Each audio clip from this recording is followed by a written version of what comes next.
All right, today we are going to do blood demo.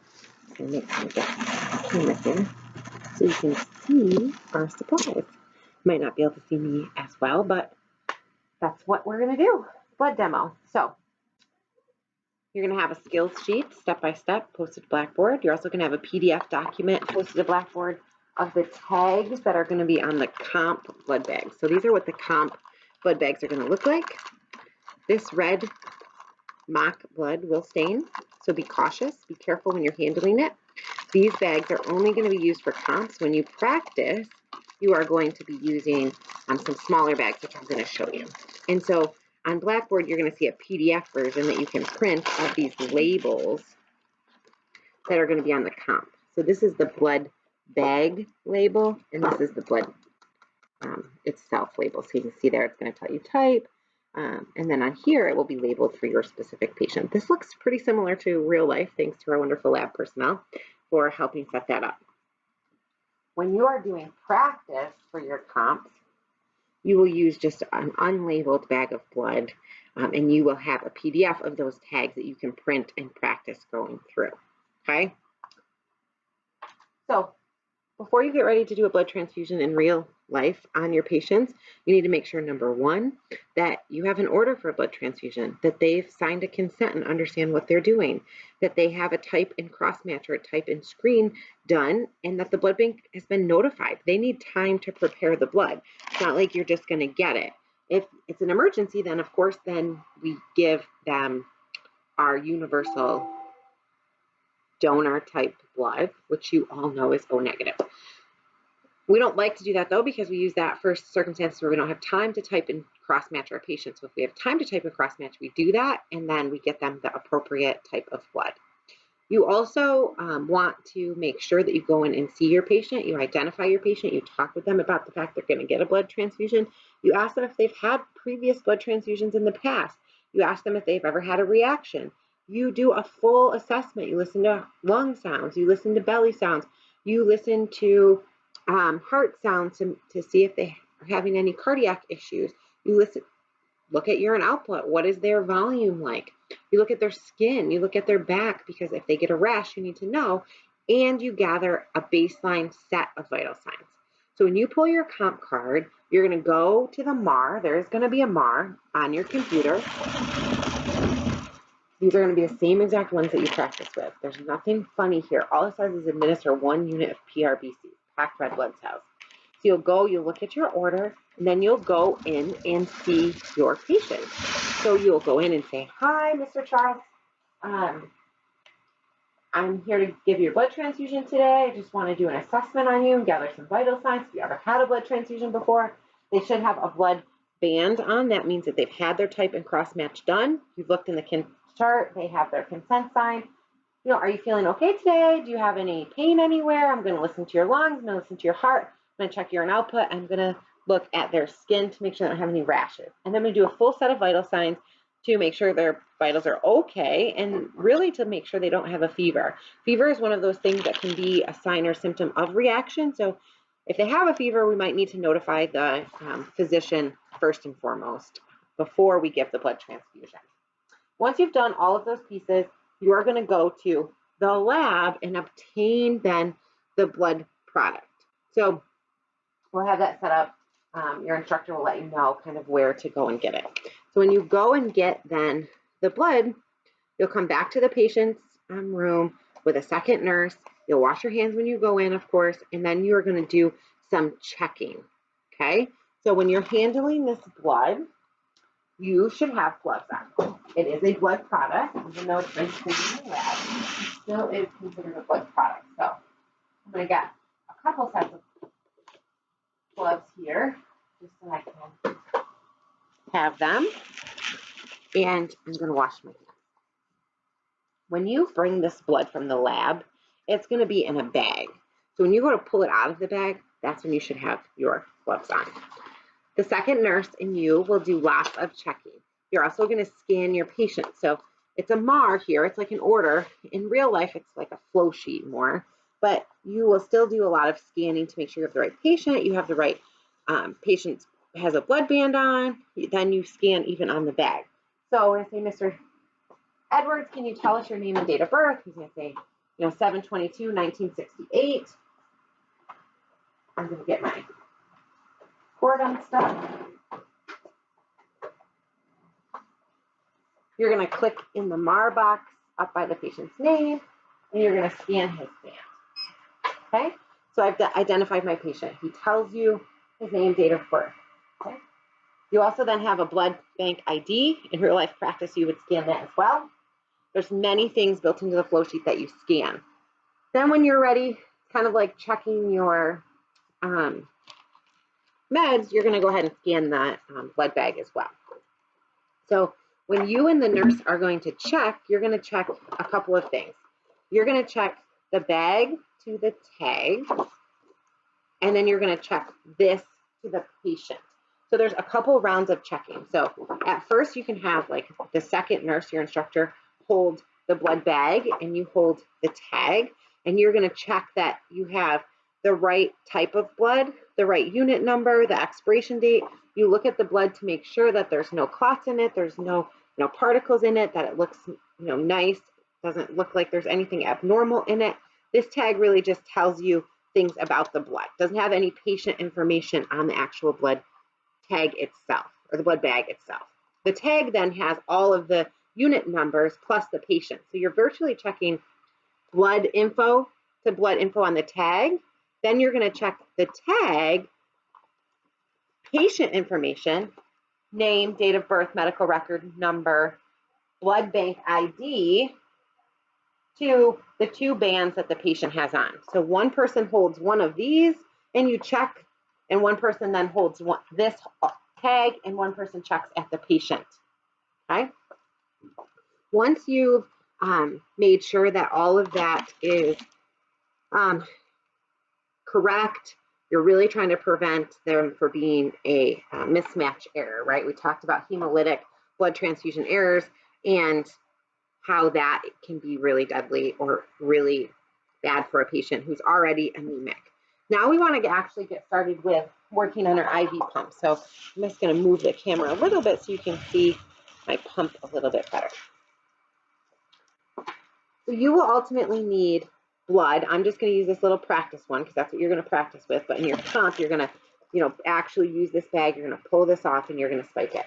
You do not have blood tubing in your lab bags because blood tubing is very, very expensive.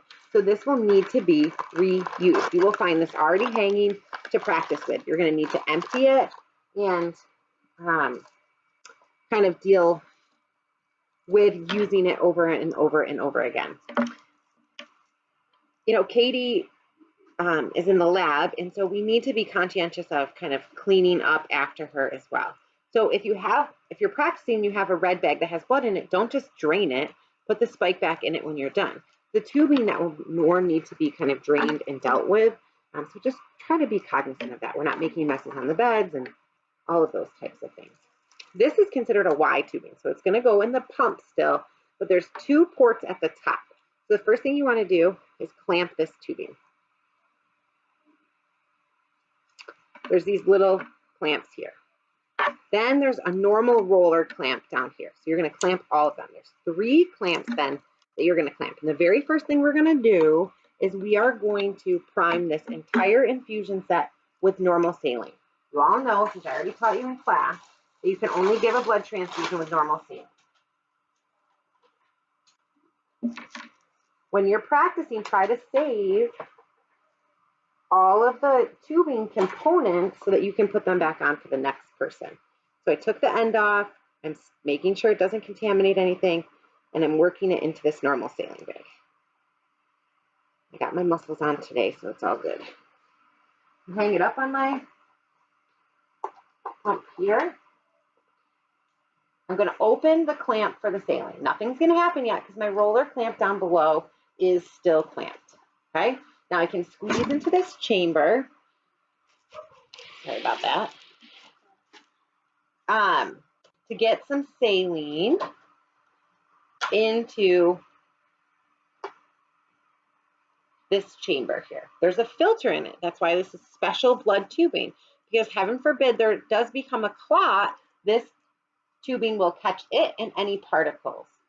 Okay, so you need to make sure that it is full. And we actually, especially once we have the blood in here, we want to make sure it's above this top part here, because if blood hits this little white plastic part in here, it can actually hemolyze it. Then we are going to prime the tubing down all the way to the end with saline. So I'm going to slowly open my roller clamp, and it is going to work its way down the tubing. So I'm just watching it, making sure that there's no air bubbles. There are some air bubbles in mine, so I'm going to let that come out. Right at this point, I don't have the cap off the end. In order to get these last few air bubbles out, you have to let it just kind of drip. But this is dripping just fine. I don't need to take the cap off of it to get that to drip out. I'm holding it over the garbage. I'm getting all the air bubbles out. Then I'm closing the clamp. What I then need to do is still back prime this little Y port here. So all I'm going to do is open the clamp and let the saline flow backwards in the tubing.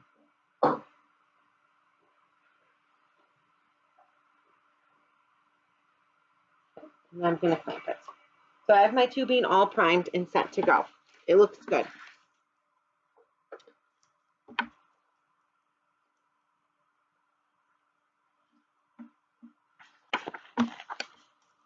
Then I am going to, sorry, I'm just looking here. You may also, before you go and get your blood, flush your IV and assess it to make sure that it's working and it's not infiltrated. What's the purpose behind doing that? The purpose behind doing that is so that if your IV is infiltrated, you can get a new IV in before you go and get the blood. Once you get the blood from the blood bank, you only have 30 minutes to hang it and get it infusing into your patient. So if you get it up here and you spike it and you do all of this and you haven't flushed your IV yet, then you have a problem, because you have to, within 30 minutes, get another IV in. Now, that might happen very quickly. We can put IVs in quickly, but in some cases, it might not happen. So you want to have looked at that IV and flushed it and made sure that it looks okay before you went and got the blood. So now I'm ready to spike my blood. These little plastic, practice bags are going to have just a Gulf tea in them, which is what you're going to also use to put back in. You're going to take that out and you're going to spike your blood tubing. It's clamped, not flowing anywhere yet. At this point, then you can go over and you can clamp off your normal saline. You only needed that saline to prime the tubing for the blood. Okay. Now we need to get the blood all the way to the bottom of our tubing. So this roller clamp is closed. Nothing's coming out right now. I'm going to open the clamp to my blood.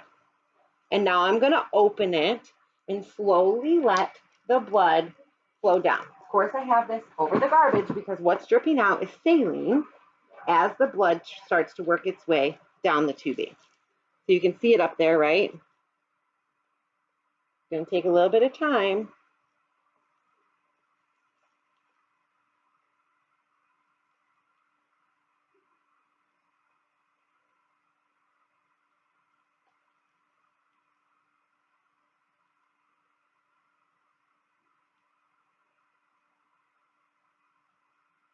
It's going, it's going. Okay, so my blood now, I'm going to pretend anyways, is all the way to the end of my tubing. Okay? I'm going to go to my IV.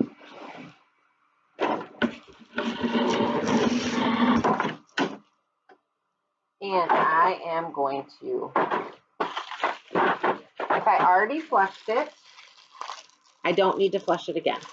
But I do need to at least scrub the hub, which of course my cart doesn't have any alcohol preps in it.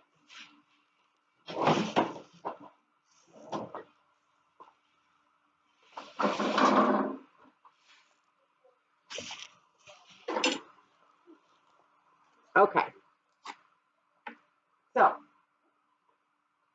I got my IV here.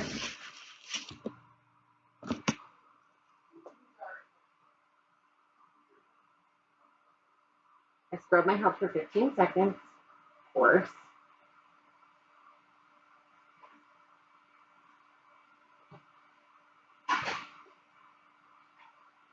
Flush my IV, make sure it looks good, it's not hurting my patient, it's not causing them any discomfort.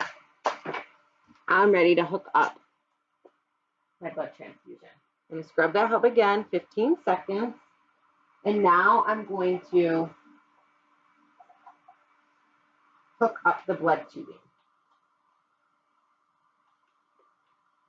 Okay? It's clamped, so it's not going anywhere. I could have put this tubing in the pump before I hooked it to the patient.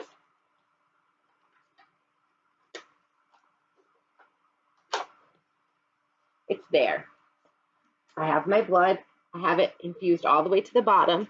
The reason why it's important you infuse it all the way to the bottom of the pump or all the way to the bottom of the tubing is because for the first 15 minutes, you're going to stay with the patient and you are going to monitor the patient for transfusion reactions. During the first 15 minutes is the most common time where transfusion reaction will occur. So during that time, you want to make sure that they get at least 30 mLs in the first 15 minutes. So if we want to give a patient 30 mLs of fluid in 15 minutes, what do we need to set the pump for? We need to set the pump for a rate of 120 milliliters per hour to do with that. Okay, so we're going to turn our pump on.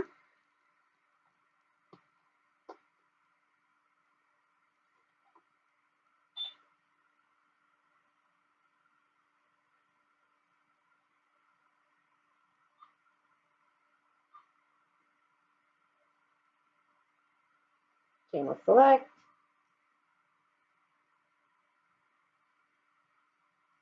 Guardrail IV fluids right on the front. First one is blood. The third one down is blood. Yes. My rate, 120. My volume to be infused, 30. So I'll know exactly when that first 15 minutes is up. Okay. Open my roller clamp. Make sure the clamp to my blood is opened. Make sure that I have enough blood covering the top of that filter. And I let it start infusing into my patient. I stay with my patient during this time. I'm making sure during this time they don't complain of flushing, dyspnea, itching, hives, rash, or unusual comments. Oh, I feel this or I feel that, or an impending sense of doom. Okay. After the first 15 minutes is up, you listen to lung sounds. You're going to look at their skin, make sure they're not having a reaction. And then you're going to do another set of vital signs. You do a pre-transfusion set of vital signs. You do a set of vital signs at 15 minutes, and then per policy. FLCC lab policy is Q 1 hour during the remaining portion of the transfusion. So we'll say the first 15 minutes are up. I did the vital signs on my patient, and now I'm ready to administer the rest of the transfusion. Most transfusions are about 400 milliliters. Often it will tell you that right on the bag, or on the label, it will tell you how much is in there. You then have to discern, okay, I know blood transfusions have to be given over a max amount of time of 4 hours. Can my patient have it quicker than that? Do they tolerate it? Are they stable? Have they had transfusions before? Do they have no history of issues with fluid retention? Then I can go ahead and program this pump to maybe stay at 120 milliliters per hour. And it gives the rest of that 400 milliliter bag over 3 hours, right? Or I bump it up to 200 milliliters per hour and I give the rest of it in 2 hours. If I have a patient who has heart failure, I'm going to make sure I really give it over the elongated 4-hour process, right? So I'm going to see how much volume I have in my bag, and I'm going to virtually divide that by 4 and make sure that I get it all in. They have to have every last bit of it in 4 hours. You should probably aim for really giving it over 3.5 hours and then flushing at the end. So for this patient, let's just say they really need to have it over a full 4 hours. I'm going to I've already given 30 mLs of it, so I have 370 milliliters left. If I was to give it at 120 milliliters per hour, that's giving it over 3 hours plus the 15 minutes I've already given it. It's pretty good, right? You could bump it down maybe a little bit, and it would really take up that full 4 hours. How would you really figure out exactly how to give the remaining volume. So if you had 370 milliliters left, you had, let's say, 3.5 hours left, and all you need to figure out was hours, milliliters per hour. You would take your milliliters, divide it by your number of hours, and you would come up with an exact number of milliliters per hour.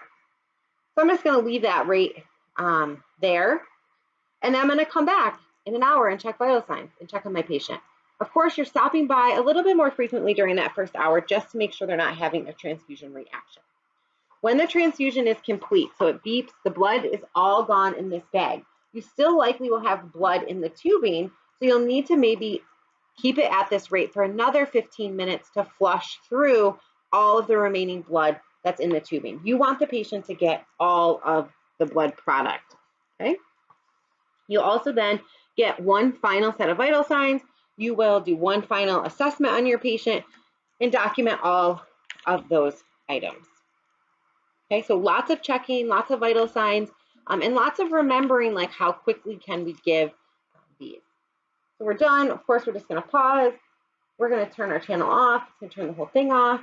You're going to disconnect it from your patient. Of course, you're going to wear gloves for that. You're going to do hand hygiene before and after, putting your gloves on, taking them off. And you're, of course, going to flush this line because we just gave something through it. So we are going to want to disconnect, scrub that hub, and flush that line.